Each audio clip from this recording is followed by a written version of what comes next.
आद्य शंकराचार्य वर्णन करतात. अंगम गलितम पलितम मुंडम दशन विहीनम जातम तुंडम मृत्वा याति गृहीत्वा दंडम तदपि नमुंचत्याशा पिंडम भजगोविंदम भजगोविंदम भजगोविंदम मूढमते प्राप्ते सन्निहिते मरणे नहि नहि रक्षति डुकरें करणे. दिसायला कमी झालं. अंगम गलितम पलितम मुंडम दशन विहीनम जातम तुंडम. सगळे केस पांढरे झाले, दिसायला कमी झालं, कानाने ऐकायला येत नाही, डोळ्याने व्यवस्थित दिसत नाही, नाक मुख गळू लागले, लाळ आणि शिंबूळ. श्वाना परी गती झाली अवघे करते हाळहाळ, कोणी जवळ करीत नाही, दुर्गंध येतो, कुठेही बिळके टाकतो. अशा वेळेला कुठं चिंतन करतो. काहींना स्मृतीच राहत नाही, बोलणं बंद होतं, वाचा बंद होते. कोणी म्हणेल ठीक आहे, आम्ही भगवान सांगतात अंतकाळच्या वेळेला नामस्मरण करा, करू आम्ही त्यावेळेला. आज काय करायचं, आजपासून करीत बसायचे. गळत नाही तसं. ज्याने जीवनभर कधी देवाचं नाव घेतलं नाही त्याला मरता नाही येईल का देवाचं नाव. एक मनुष्य होता, नास्तिक होता, कधी देवाचं नाव त्याला माहित नव्हतं. मुलं मात्र आस्तिक होते. मुलांना वाटायचं आता बापाने म्हातारपणी हरिहरी करावं. त्याची वाणी कुंठित झाली, बोलणं बंद झालं, आजारी पडला. मुलांना वाटलं आता तरी देवाचं नाव घ्यावं. त्याच्या तोंडात कुठे देवाचं नाव येतं. एक दिवस सहज वाक्य वाक्य म्हणायला लागला. मुलांना वाटलं हा वासुदेव केशव म्हणतो काय. डॉक्टर साहेब किती पैसे लागू द्या पण यांना बोलता आलं पाहिजे. म्हणजे आयुष्यात तर कधी देवाचं नाव घेतलं नाही, पण मरता मरता वासुदेव केशव म्हणता येत ना, आनंदाची गोष्ट. आणि म्हणून तो जो कप होता तो कप पातळ करण्याकरता त्यांनी औषध उपचार केले आणि त्याला बोलता यायला लागलं. मुलं म्हणले म्हणा आता वासुदेव केशव, तुमच्याकरता एवढा खर्च केला. त्याने सांगितलं कसला वाशान कसला केश आणलाय रे तू. अरे ते वासरू केरसुनी खात होतं ते सांगत होत तुला.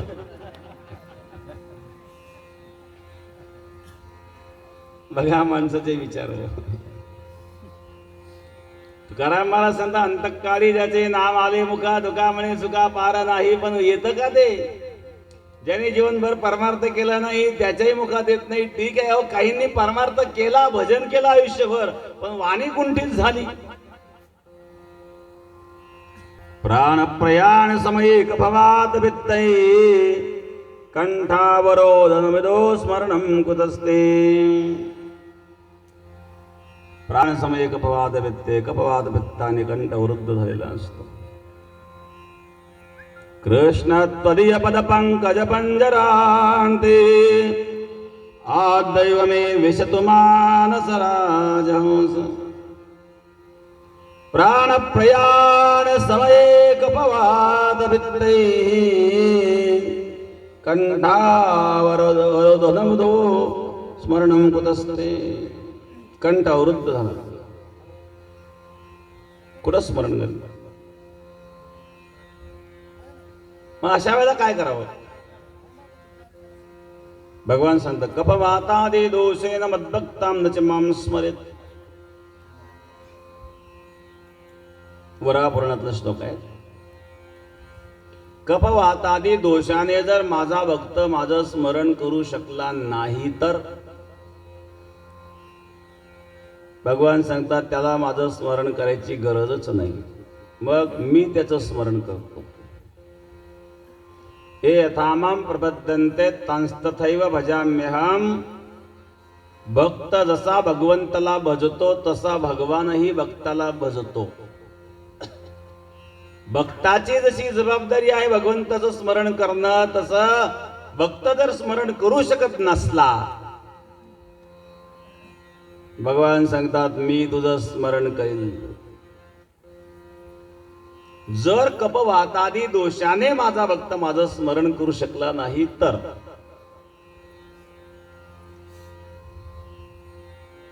जोपर्यंत चालता येईल तोपर्यंत परमात्म्यापर्यंत चालत जावं. ज्या दिवशी आपल्याला चालता येणार नाही त्या दिवशी भगवान सांगतात तुला चालण्याची गरज नाही, मी चालत चालत तुझ्याकडे येईल. भगवानही भक्ता करता येतो ना हो. तेवढी भक्ती असावी, तेवढी निष्ठा असावी, प्रेम असावं, अंतःकरणाची असणारी ती स्थिती असावी, तीव्र जिज्ञासा असावी. अनेकांकरता तो आला, आपल्याकरता काय येणार नाही. तर अशा प्रकारे भागवतामध्ये उदाहरण भीष्माचार्यांचं. अंतकाळच्या वेळेला भीष्माचार्य भगवंताचं स्मरण करीत होते. रणांगणामध्ये अर्जुनाच्या बाणावर पडलेले होते. 57 दिवस भीष्माचार्य अर्जुनाच्या बाणावर होते.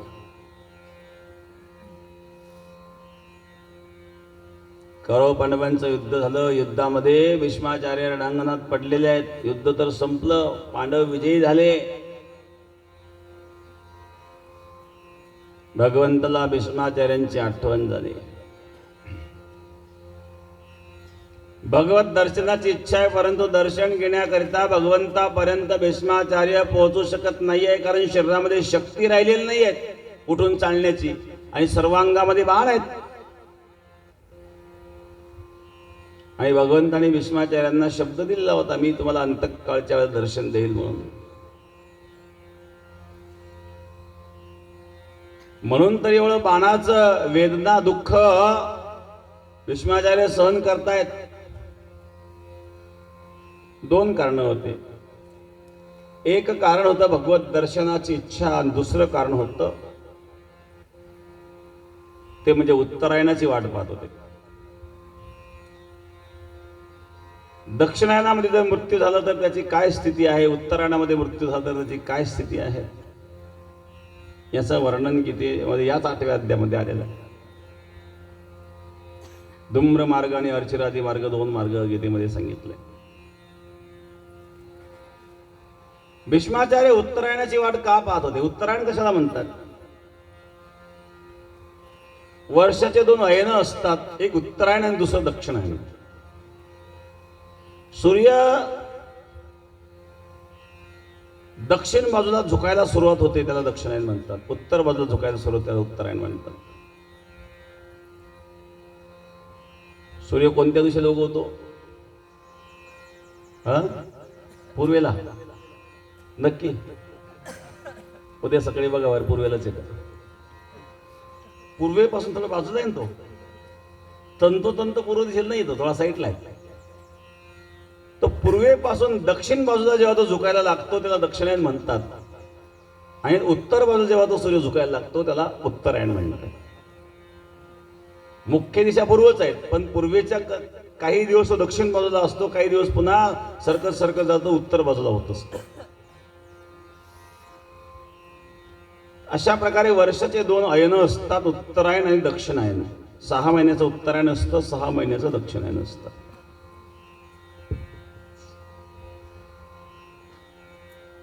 याचा काय संबंध आहे? तर स्वर्गलोकामध्ये 1 वर्षाचा 1 दिवस असतो. उत्तरायण तिथला दिवस आहेत आणि दक्षिणायन तिथली रात्र आहे. मृत्यूलोकामध्ये 24 तासाचा दिवस असतो. पितृलोकामध्ये 1 महिन्याचा दिवस असतो. महिन्याचे 2 पक्ष असतात, शुक्ल पक्ष, कृष्ण पक्ष. आता हे शुक्ल पक्ष, कृष्ण पक्ष, तिथी वार याचं डोक्यातच राहिलं नाही लोकांच्या. फक्त तारीख, कोणता वार आणि कोणती तारीख. तारीख हे कॅलेंडर वगैरे हे इंग्लिश महिने आहेत, हे ब्रिटिशांची देण आहेत. पण मराठी महिने आपले जे आहेत त्यामध्ये पंचांग शास्त्राप्रमाणे तिथीनुसार आपले व्यवहार चालत होते. पूर्वी तिथीचं ज्ञान आपण सोडून दिलं, आपली स्वतःची संस्कृती सोडून दिली, दुसऱ्याची स्वीकारली. प्रतिपदेपासून पौर्णिमेपर्यंत कलेने चंद्र वाढत जातो, आणि पौर्णिमेपासून अमावस्येपर्यंत कलेने तो कमी होत जातो. प्रतिपदा ते पौर्णिमा हा आहे शुक्ल पक्ष, आणि पुढची प्रतिपदा ते अमावस्या हा आहे कृष्ण पक्ष. कृष्ण पक्ष आहे पितृलोकातला दिवस, आणि शुक्ल पक्ष आहे पितृलोकातली रात्र. आता सध्या कृष्ण पक्ष चालू आहे, पितृपाठ चालू आहे. आता शेवटचा दिवस वाटतं. शेवटच्या दिवशी ती सर्व पित्री अमावस्या, ज्याची पितृ राहिली असेल त्यांनी अमावस्याला करायची, सर्व पित्री अमावस्या म्हणतात. म्हणजे कृष्ण पक्ष वद्य पक्षामध्ये आपण पित्र घालीत असतो. तर या ठिकाणी हा जो वद्य पक्ष आहे, या वद्य पक्षामध्ये पितृलोकामध्ये दिवस असतो आणि शुक्ल पक्षामध्ये पितृलोकात रात्र असते. आणि दिव्य लोकामध्ये दक्षिणायनामध्ये रात्र असते आणि उत्तरायणामध्ये दिवस असतो. आणि भीष्माचार्य उत्तरायणाची वाट का पाहत होते याचं कारण आहे की भीष्माचार्य हे शापित एक वसू होते. अष्टवसूंपैकी देव नावाचे एक वसू होते. एक चूक यांच्याकडून घडली आणि त्यामुळं त्यांना शाप दिला की तुम्ही दीर्घकाळ मृत्यू लोकामध्ये जन्म घ्याल, मृत्यू लोकात दीर्घकाळ राहाल. आणि म्हणून दीर्घकाळ भीष्माचार्य मृत्यू लोकामध्ये राहिले. कौरव पांडवांचं जेव्हा युद्ध झालं त्यावेळेला भीष्माचार्यांचं वय होतं 205 वर्ष. भीष्माचार्यांचं 205 वर्ष होतं. युद्धात गेले तर आणखी 200 वर्ष जगले असते. ते दीर्घकाळ राहिलेत. तर आता अर्जुनाच्या बाणावर पडलेले आहेत. दिव्य लोकामध्ये जायचं आहे. दिव्य लोकामध्ये उत्तरायणात दिवस असतो, दक्षिणायनात रात्र असते. म्हणून दक्षिणायनामध्ये जाऊन उपयोग नाही, म्हणून ते उत्तरायणाची वाट पाहत बसले. आणि उत्तरायणामध्ये त्यांना प्राण सोडायचा होता, म्हणून भीष्माचार्य अर्जुनाच्या बाणावर तसेच पडून राहिले. हे एक कारण. दुसरं महत्वाचं कारण त्या ठिकाणी असं होतं की भगवान कृष्णाने भीष्माचार्यांना शब्द दिला होता की मृत्यूच्या वेळेला मी तुला दर्शन देईल. आणि भगवंताच्या दर्शनाशिवाय भक्त जगूही शकत नाही आणि भगवंताच्या दर्शनाशिवाय मरू पण शकत नाही. आणि म्हणून अशा प्रकारे भगवंताचं ध्यान करीत रणांगणात पडलेले भीष्माचार्य, भगवंताला भीष्माचार्यांचं स्मरण झालं. भक्त भगवंताचं स्मरण करतो विशेष नाही आहे, पण भगवान जेव्हा भक्ताचं स्मरण करतो, काय त्या भक्ताची योग्यता असेल, काय अधिकार असेल. भगवंताच्या डोळ्यातून अश्रू वाहताना धर्मराजांनी पाहिले. धर्मराजांनी विचारलं, प्रभो तुमच्या डोळ्यात अश्रू काय? भगवंताने सांगितलं, माझा एक भक्त माझं स्मरण करीत आहे आणि त्याला भेटायला आपल्याला जायचंय. पांडवांना घेऊन, द्रौपदी, पांडव, कुंती सर्वांना घेऊन भगवान परमात्मा भीष्माचार्यांच्या जवळ गेले. भीष्माचार्य भगवंताची प्रतीक्षा करीत होते.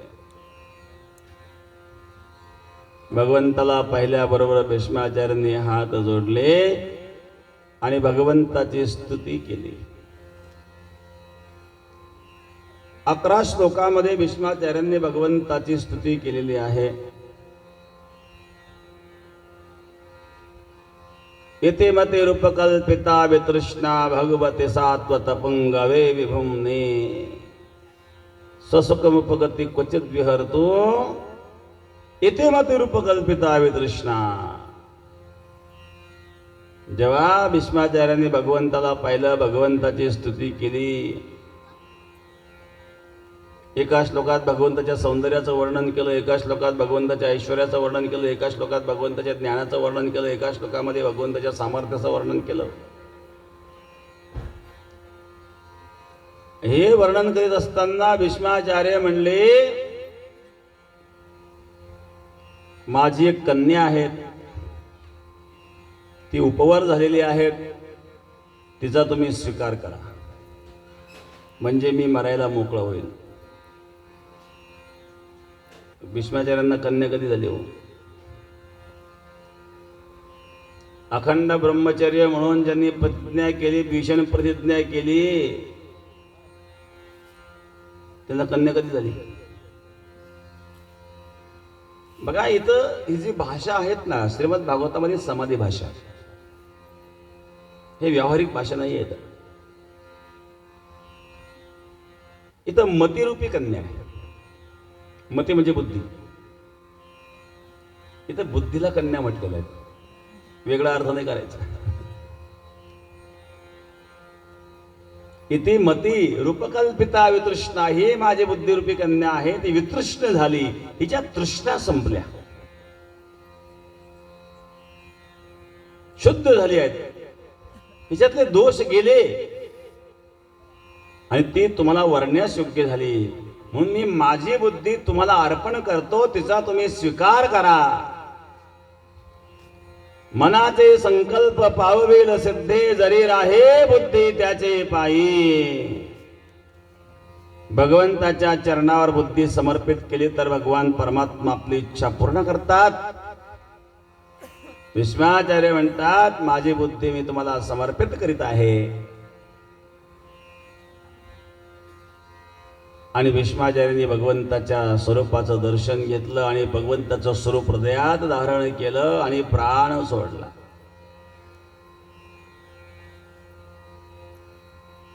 जन्म जन्म मुनी जतन कराही, अंतराम काही आवत नाही. जन्मचे जन्म काहींचे गेले, ज्यांच्या स्वप्नात इथं परमात्मा आला नाही, पण भीष्माचार्यांच्या अंत समयाला परमात्मा हजर होते. ही भीष्माचार्यांची अंतिम इच्छा होती. देहांत काले तुम सामने हो,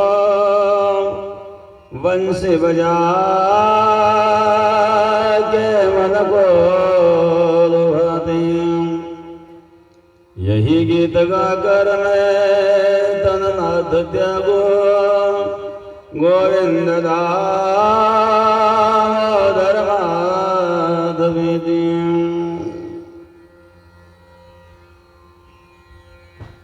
अंत समयाला परमात्म्याचं दर्शन व्हावं, तीव्र जिज्ञासा.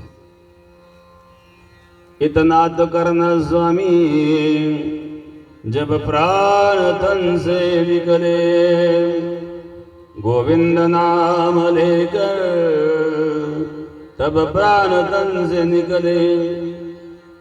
श्री गंगा जी का तट हो, यमुना का वंशी बट हो, मेरा सावरा निकट हो,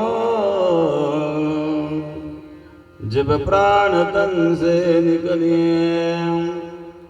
हे प्रभो, जेव्हा हा प्राण शरीराला सोडून जाईल त्यावेळेला तुझं स्मरण घडावं आणि तू प्रत्यक्ष स्वतः यावं, ही अपेक्षा. उस वक्त जल्दी आना, नहीं शाम भूल जाना, बंसी की धुन सुनाना, जब प्राण तन से निकले. इतना तो करना स्वामी, जब प्राण तन से निकले. हे प्रभो, अंत समयाला तुमचं दर्शन व्हावं. आणि भीष्माचार्यांच्या अंत समयाला भगवान आले. भगवंताच्या चरणावर पुष्प अर्पण करण्याची इच्छा आहे, परंतु झाडापर्यंत जाऊन फूल तोडून भगवंताच्या चरणापर्यंत पोहोचण्याची क्षमता शरीरामध्ये राहिली नाही. म्हणून पुष्पिताग्र छंदातून भगवंताची स्तुती गायली भीष्माचार्यांनी. भगवंताने ते स्वीकारले. भगवान सांगतात, माझा भक्त जर माझ्यापर्यंत येऊ शकला नाही तर मी त्याच्यापर्यंत जातो. भीष्माचार्यापर्यंत पोहोचते ना भगवान. म्हणून ज्याने जीवनभर परमार्थ केला, कदाचित कपवात पित्ताने कंठ अवरुद्ध झाला आणि जर भगवंताचं स्मरण करू शकला नाही तरी सुद्धा त्याचं अकल्याण कधी होणार नाही. भजन करणाऱ्याचं अकल्याण कसं होईल बरं? मग इथं भगवान सांगतात, अंतकालेचे मामेव स्मरण भक्त्वा कलयो यप्राति समद्भावं याति नास्त्यत्र संशयः. अंतकाळच्या वेळेस जो माझं स्मरण करतो तो मत्स्वरूप होतो. इथं भगवंतांनी एक सवलत दिली. वास्तविक जीवन तर परमार्थ करण्याकरताच असतं, जीवन तर भजन करण्याकरताच असतं. देवी दिला देह भजना गोमटा, तो या झाला बाटा बादेका. राम भजन को दिया, कमलमुख हरि भजन को दिया, खाया पिया सुख से सोया, नाहक जमाना खोया. भगवत भजना करता शरीर दिलं, भगवत भजन तर केलं नाही. शेवटची सवलत दिली भगवंताने. कमीत कमी मरता मरता तरी माझं नाव घे. नाही केलं आयुष्यभर तरी मी तुला मुक्त करेन. ही भगवंताची दया आहे. भगवंताची दया आहे म्हणून आपण जगतोय. नाहीतर मनाला विचारून पहा, आपण एक दिवस जगण्याच्या सुद्धा लायकीचे नाहीये. काय काय करतो, काय काय वागतो, बोलतो वेगळं, वागतो वेगळं, त्याचं त्याला माहिती. तरी सुद्धा भगवान जगवतो ना. किती दया आहे परमात्म्याची. एक साधू होते, आश्रम होता त्यांचा, आणि त्यांच्या आश्रमामध्ये अन्नक्षेत्र होतं. हजारो लोक दररोज येऊन भोजन करून जायचे. पण नियम असा होता,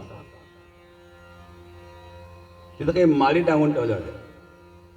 प्रत्येकाने माळ हातात घ्यायची, जप करायचा, कमीत कमी एक माळ फिरवायची आणि मग जेवायला बसायचं. हे साधूचा उद्देश होता, कमीत कमी या निमित्ताने का होईना भगवंताचं नामस्मरण करावं. जास्त जरी नाही करता आलं पण एक माळ तेवढी फिरवायची, 108 वेळा देवाचं नाव घ्यायचं आणि भक्तीला बसायचं. 5 मिनिटाचा विषय. लोक यायचे, माळ घ्यायचे, माळ फिरवायचे, बसायचे. एक नास्तिक आला त्या पंक्तीला. तो आला आणि लगेच तसाच बसला. कोणतरी सांगितलं, म्हणले महाराज हा असाच बसला, याने काही देवाचं नाव घेतलं नाही, माळ हातात घेतली नाही. त्या साधून त्याला बोलले, इकडे काय म्हणे, कशा करता आलाय? म्हणजे भोजना करता. इथं कळालं अन्नक्षेत्र म्हणून भोजना करता आलं. मी काय हरकत नाही, म्हणजे इथले नियम माहिती आहे तुला? म्हणजे काय नियम आहेत? तिथं नियम असे आहे की हातामध्ये माळ घ्यायची आणि एवढी एक माळ फिरवायची, एवढा जप करायचा, मग जेवायला बसायचं. 5 मिनिटाचं काम आहे. तो नास्तिक म्हणला, मी देवच मानित नाही. मी जर देव मानितच नाही, देवाचं नाव घेऊ कशा करता बरं? अरे बाबा ठीक आहे, तू नसेल मानित, पण इथं नियम आहे ना. आता इथं तुला जेवायचं नियमाचं पालन केलं पाहिजे. तो म्हणला, पण जे मी मानित नाही तुम्ही मला बळजबरीने करायला का आला होता? हा म्हणजे अर्ध्या तासापासून तू माझ्याशी भांडतोय, 5 मिनिटात जप झाला असता, आता पण जेवण झालं तुझं, कशाला वाद घालीत बसला? घे हातात माळ. म्हणला अजिबात नाही. बराच टाइम वाद चालला. त्या साधून सांगितलं, ठीक आहे, नको आजच्या दिवस नको घेऊ, फक्त एवढं कर, त्या माळीला हात लाव आणि बस जेवायला. तो म्हणला, मी माळीला हात सुद्धा लावणार नाही. खेळ फार हट्टी असतात. मी देवच मानित नाही, मी माळ कशा करत घेऊ आणि मी हात तरी कशा करत लावू मला? अरे बाबा नाही मानित नको मानू, तो तुझा मनाचा विषय आहे. पण इथले नियमाचं पालन कमीत कमी तू जर नियम तोडत, बाकीचे नियम तोडतील ना. लोक म्हणतील मग त्याला नियम नाही, आमच्या करताच का? जो नियम लावलेला आहे, काय बिघडलं तुला? हात लाव ना माळीला, नको जप करू, एवढी सवलत तुला, फक्त स्पर्श कर, जेवायला बस. तो म्हणला अजिबात नाही, मी हात सुद्धा लावणार नाही. तुम्हाला जेव घालायचा जेव घाला, नाही चालू हॉटेलमध्ये. मी नास्तिक आहे, मला काय, फक्त माहिती झाली तर अन्नक्षेत्र म्हणालो जेवायला. मी काय देवधर्म मानित नाही, मी हॉटेलमध्ये येऊ शकतो. पण त्या साधूने विचार केला, जर समजा आज याने नियम तोडला, उद्या दुसरा नियम तोडील, परवा तिसरा नियम तोडील, हे योग्य नाहीये. हे बघ, तुला हॉटेलात जायचं तर हॉटेलात जा, इथं काही तुला जेवण मिळणार नाही. कारण कुठेतरी नियम असतात, त्या नियमाचं पालन झालं पाहिजे, तर तुम्ही करू शकत नाही. तो साधू निघून गेला. तो भोजना करता आलेला नास्तिक मनुष्य निघून गेला, न जेवताच गेला तो. दुसऱ्या दिवशी साधू पूजा करण्याकरता बसले. देवाची पूजा चालू असताना भगवंताच्या त्या मूर्तीतून डोळ्यातून अश्रू येत होते.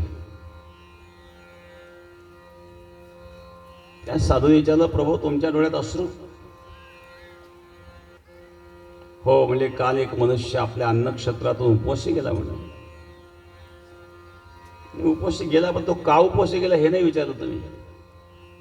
इथला नियम आहे, एक माळ जपायची आणि जेवायला बसायचं, तेवढं करता येत नव्हतं. काय त्याला मी पुढची सवलत दिली होती, नको जप करू, फक्त माळेला स्पर्श कर आणि जेवायला बस.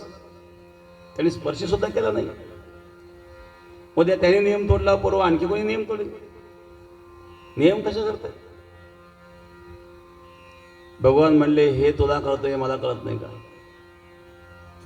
तो नास्तिक आहे हे मला कळतं, तरी पण मी त्याला आजपर्यंत जगवलंय. बघा, ही भगवंताची दया आहे. गायीची तृषा हारो व्याघ्रा विष होणे मारो. ज्ञानेश्वर महाराजांनी सांगितलं गंगेचं पाणी जे आहेत ना ते गायीची तृषा हरण करते आणि वाघाकरता विष होतं असं नाहीये. वाघाला सुद्धा ते गंगाजल तृप्ती देतं, गायीच्या वासराला तृप्ती देतं. का खांडावया घाव घाली का लावण जयाने केली एकची सावली दे वृक्ष जैसा. हातामध्ये कुऱ्हाड घेऊन तोडण्याकरता जो जातो त्यालाही तीच सावली आणि ज्यांनी रोप लावून झाड मोठं केलं त्यालाही तीच सावली. ही वृक्षाची दया आहे.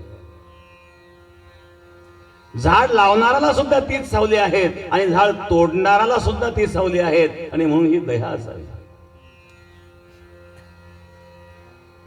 आस्तिक जरी असेल त्याला भगवान जगवतो, नास्तिकाला सुद्धा भगवान जगवतो. ही तर त्या परमात्म्याची दया आहे. तो परमात्मा दयाळू आहे म्हणून आपल्याला जगवतोय, नाहीतर आपण एक दिवस जगण्याच्या योग्यतेचे नाहीये. खरोखर जर आपण स्वतःला विचारलं तर तुका म्हणे आता देवा का रुसावे मनासी पुसावे. काय केले, काय काय कृत्य केलेलं आहे, काय काय कर्म केलेले आहेत, काय काय विचार करतो हा. एकमेकाच्या मनातलं एकमेकाला कळत नाही ते बरं आहे. जर का एकमेकाच्या मनातलं कळायला लागलं तर वादच होतील. माझ्याबद्दल असा विचार करतो, कळत नाही तेच बरं आहे ना. त्याच्यामुळे थोडंफार प्रेमाने बोलतोय आपण. जर कळायला लागलं हेही प्रेम राहणार नाही. काय विचार आहेत, काय आचार आहेत, पण त्या परमात्म्याची दया आहे. आस्तिकाला तो जगवतो, नास्तिकाला जगवतो. सामान्य कृपा सर्वांवर असते, परंतु परमात्म्याचा जो भक्त असतो त्या भक्तावर त्या परमात्म्याची विशेष कृपा असते. तर भगवंताने सांगितलं तुला शरीर मी दिलं हे भगवत भजनाकरता दिलं, परंतु तू ते केलं नाही. ज्या कार्याकरता शरीर मिळालं ते केलं नाही. तुला एक शेवटची सवलत. अंतकालेच मामेव स्मरण मुक्त्वा कलेवरम. अंतकाळच्या वेळेला माझं स्मरण कर, मी तुला मुक्त करेन. श्रीमद भागवतामध्ये याकरता उदाहरण येतं अजामेलाचं. अजामेळ अतिशय पातकी होता, दृष्ट होता, कुकर्म करणारा होता, परंतु पुत्राचे लोभे नष्ट म्हणे नारायण, त्यासाठी विमान पाठवले. काही ठिकाणी वर्णन प्राण जाते वेळे म्हणे नारायण, त्यासाठी विमान पाठवले. जीवनामध्ये ज्यांनी सत्कर्म कधीच केलेलं नव्हतं,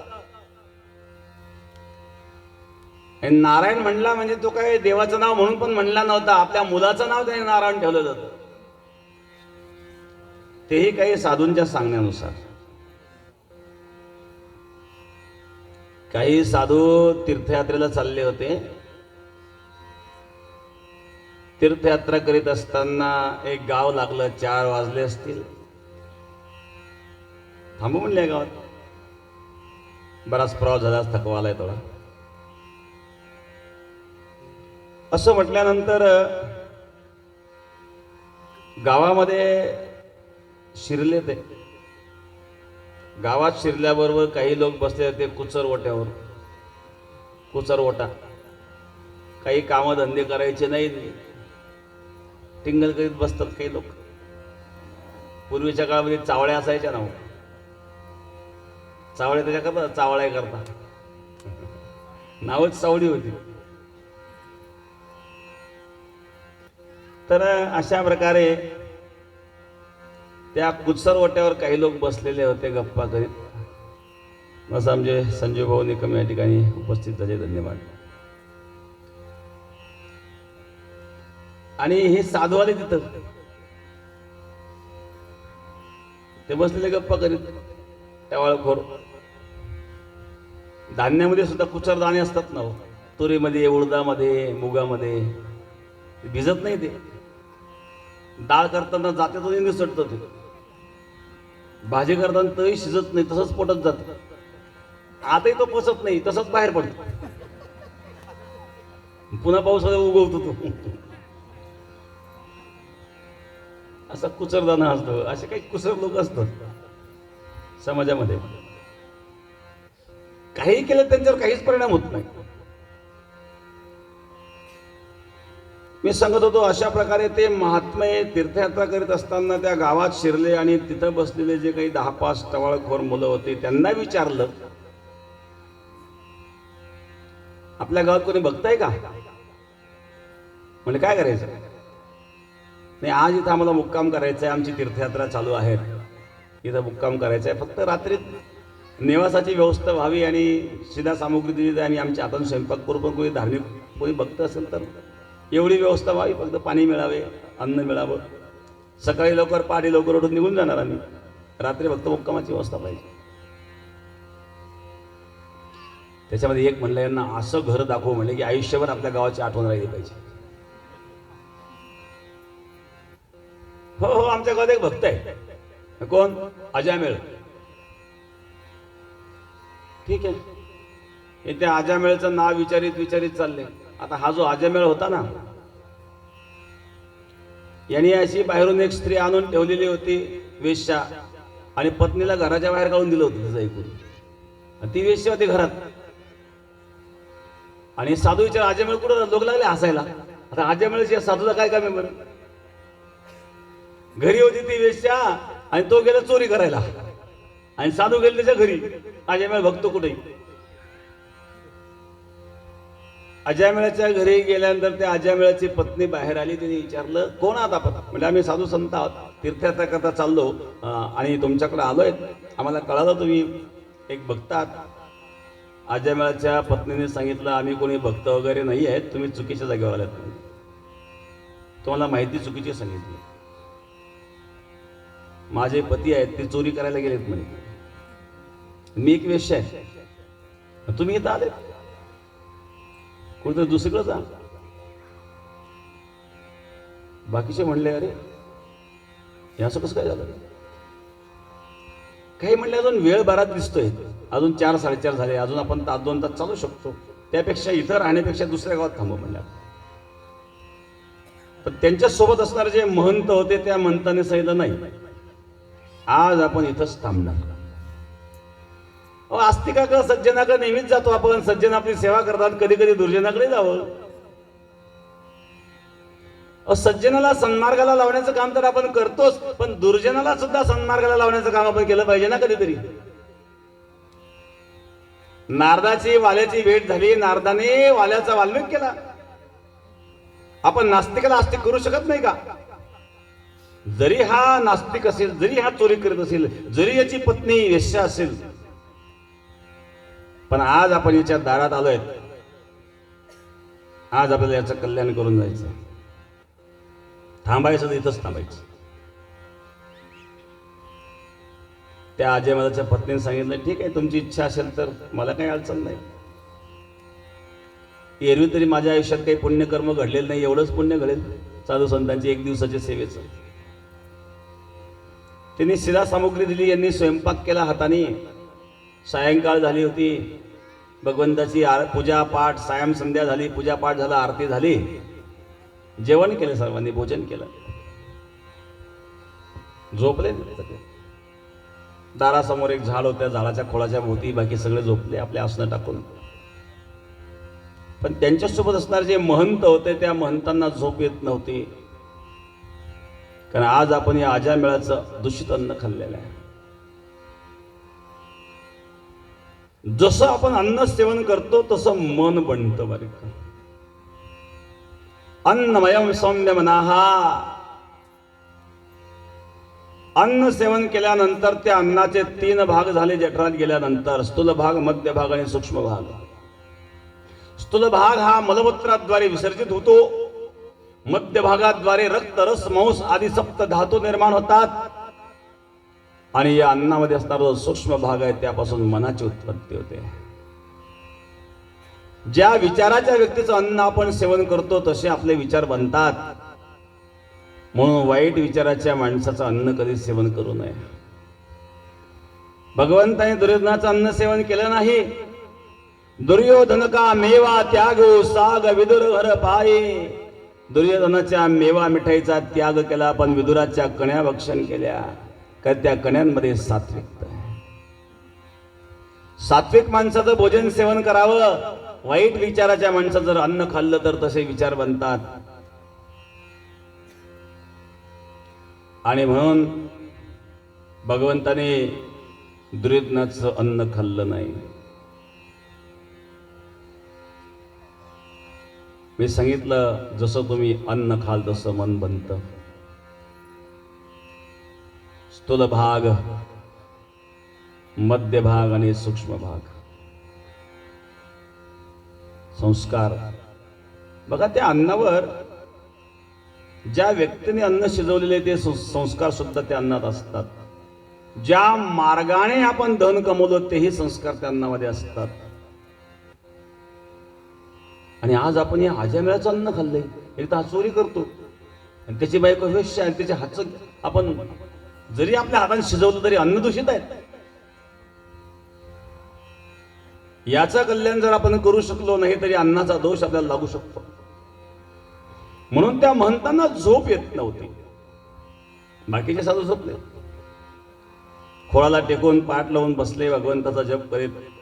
रात्री 12 वाजता अजामेळ आला चोरी करून. अजामेळाला पहिल्यांदा त्यांना वाटलं हाच अजामेळ असला पाहिजे. विचारलं अजामेळ आपण का? हो मी अजामेळ. तुम्ही कोण आहात?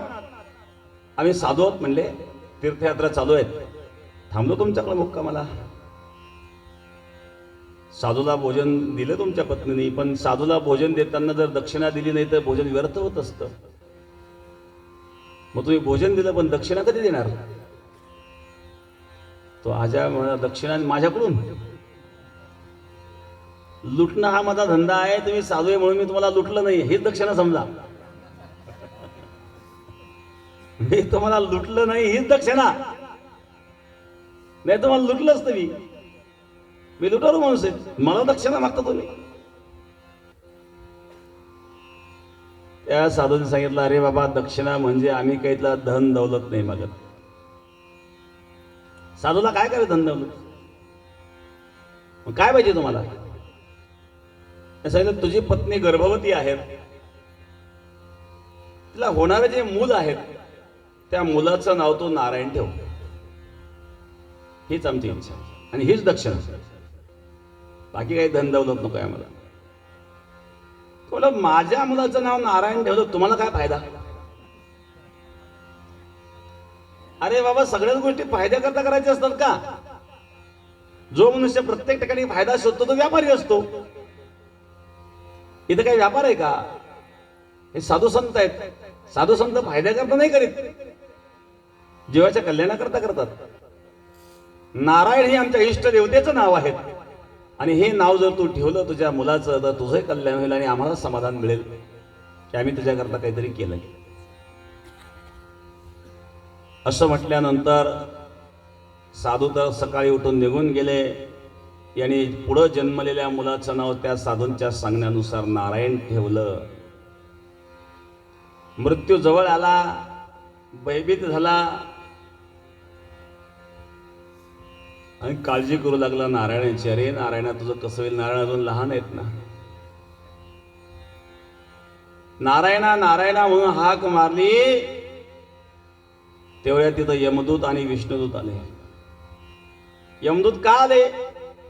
तर ज्याने जीवनभर पाप कर्म केलेलं आहे त्याच्याकरता यमदूत येणारच. पण विष्णुदूत का आले? तर नारायण शब्द मुखातून निघाल्यामुळं विष्णुदूत आले. यमदूत आणि विष्णुदूतांचा संवाद झाला. विष्णुदूतांनी यमदूतांना सांगितलं तुम्हाला याला हात लावण्याचा अधिकार नाही. यमदूत म्हणले तुम्हाला अधिकार नाही कारण हा पापी असल्यामुळे आम्ही याला यमलोकाला नेणार आहेत. विष्णुदूत म्हणले नाही आम्ही याला वैकुंठ लोकाला नेणार आहेत. विष्णुदूत आणि यमदूत यांचं घनघोर युद्ध झालं. विष्णुदूतांनी यमदूतांना हरवलं आणि अजामेळाला वैकुंठ लोकाला घेऊन गेले. यमदूत जेव्हा यमलोकाला गेले आणि यमराजाला सांगितलं की आजपासून आमचा राजीनामा. काय झालं? काही न्याय आहे का नाही म्हणे. अहो ज्याने जीवनभर वाईट कर्म केले, कुकर्म केले, पाप कर्म केले त्याला वैकुंठ, मग आमचा काय उपयोग आहे? यमराजाने सांगितलं यमदूतांनो ज्या ठिकाणी भगवंताचं नाम घेतलं जातं त्या ठिकाणी तुम्हाला जाण्याचा अधिकार नाही आहे. कारण तिथं प्रत्यक्ष परमात्मा असतो. माझे भक्त गाती जेथे नारदामी उभा तेथे. तुम्हाला अधिकार नाही आहे. अहो पण अधिकार नाही कसं काय? त्यांनी जीवनभर पापकर्म केलेले आहेत. जरी पापकर्म केलेले असले तरी पापकर्म केलेले पाप जाळण्याची क्षमता भगवंताच्या नामामध्ये असते. भगवंताचं नाम जेवढं पाप जाळू शकतं तेवढं पाप जीवनात मनुष्य करूच शकत नाही. वाले इतके आपण पापी नाहीये. किती पाप त्या वाल्याने केलेलं होतं, परंतु वाल्याचा वाल्मिक झाला तो राम नामाने. आणि मग अंत समयाला ज्यांनी माझं नाव घेतलेलं आहे भगवान सांगतात मी त्याचं कल्याण करतो. अंत कालेच मामेव स्मरण मुक्त्वा कलेवरम य प्रयाति समद्भावम याति नास्त्यत्र संशयाः. 1 वाजलेला आहे. पुढं पण माळेवाडीला एक कार्यक्रम आहे.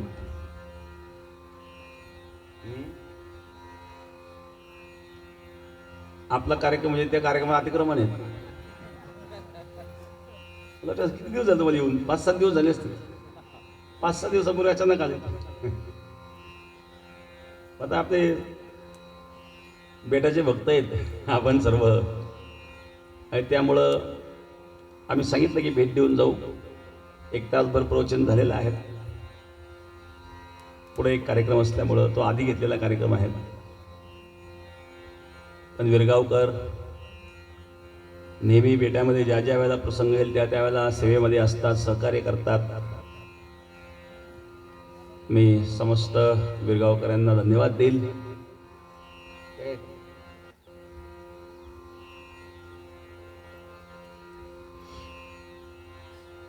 या ठिकाणी कैलासवासी स्वर्गीय चंद्रकलाबाई साहेबराव पाटील बारसे यांचं असणारं प्रथम वर्ष श्राद्ध. या श्राद्धाकरता उपस्थित बारसे परिवारावर प्रेम करणारे त्यांचे सर्व आप्तेष्ट मित्रगण भक्तगण, उपस्थित सर्व मान्यवर. या ठिकाणी काही बाहेरून मान्यवर उपस्थित आहेत. आमचे संजय पाटील निकम आहेत, ते या ठिकाणी भागीनाथ दादा मगर या ठिकाणी उपस्थित आहेत. ते मंजा हरी गाडे पाटील आहेत, ॲडव्होकेट प्रतापराव निंबाळकर, मनाजी पाटील मिसाळ, विनायकराव गाढे आणि उपस्थित आणखी सर्व मान्यवर. चे रमेश तात्या जगताप या ठिकाणी उपस्थित आहेत. आमचे सोपन काका अवताळे आहेत, संभाजी पाटील अवताळे आहेत, समस्त ग्रामस्थ विरगावकर, विरगाव, मुर्शदपूर आणि पंचकृषी आणि आणखी उपस्थित असणारे सर्व ज्ञात अज्ञात सर्व मान्यवर, सर्वांना मी या ठिकाणी धन्यवाद देतो. सद्गुरू युगराज गंगागिरी महाराजांच्या कृपेने, गुरुदेव सद्गुरू श्री नारायणगिरी महाराजांच्या आशीर्वादाने एक सूचना आहे. तर ती म्हणजे सद्गुरुदेव नारायणगिरी महाराजांची एक जी तीव्र इच्छा होती, आळंदीला जो आपली जागा आहे त्या ठिकाणी मठ व्हावा. महाराजांच्या काळामध्ये संपूर्ण महाराजांचं आयुष्य त्या ठिकाणी कुळाशी असणाऱ्या भांडणामध्ये गेलं. नंतर आम्ही त्या ठिकाणी गेल्यानंतर तळजोड करून आपण ते भांडण मिटवलं. कारण किती दिवस कोर्ट कचेऱ्या करीत राहायच्या, आपला काही उद्देश कोर्ट कचेऱ्या नाही आहेत. आणि त्यानंतर मग ती जागा आपल्या ताब्यात घेतली, त्याला कंपाऊंड केलं, काही भर टाकून लेवल केली. 1-2 वर्ष त्यात गेले. त्यानंतर तिथं आरक्षण पडलं. एकतर अगोदरच तडजोडीमध्ये काही जागा द्याव्या लागली, पुन्हा आरक्षण पडलं होतं 17 गुंठ्यावर. तोही मोठा प्रश्न निर्माण झाला होता. पण त्यावेळेला जे बाळासाहेब थोरात महसूल मंत्री होते, आजही ते महसूल मंत्रीच आहेत, पण त्याही वेळेला महसूल मंत्री होते, त्यांच्या आम्ही कानावर घातलं आणि त्यांनी आपल्याला चांगल्या प्रकारे सहकार्य केलं. ते आरक्षण काढलं आपण. तसं पडलेलं आरक्षण काढणं फार अवघड असतं, परंतु योग्य अशा प्रकारे मार्गदर्शन मिळाल्यामुळं आपले प्रयत्नही त्या ठिकाणी केले. आपण त्याला सफलता मिळाली आणि ते आरक्षण काढलं. पुन्हा जागा जर मोकळी राहिली तर पुन्हा आरक्षण पडू शकतं. नगरपालिकेच्या हद्दीमध्ये मोकळी जागा राहणं म्हणजे फार अवघड असतं. प्रत्येकाच्या नजरा तिथं असतात. आणि म्हणून त्या ठिकाणी बांधकामाची परवानगी आपण काढली, बांधकाम सुरू केलेलं आहे. आपण आता सुरुवात झाली बांधकामाला. आपल्या वारकऱ्यांची गैरसोय त्या ठिकाणी होते. कार्तिक वारी हिवाळ्यामध्ये असते, थंडीचे दिवस असतात, लोकांना बाहेर पडावं लागतं. कधी कधी अवकाळी पाऊस येतो, त्याही वेळेला हाल होतात. खाली चिखल होतो, वरून पाऊस, किंवा थंडी असली तरी कपडे भिजतात बाहेर. अशा एक अडचणी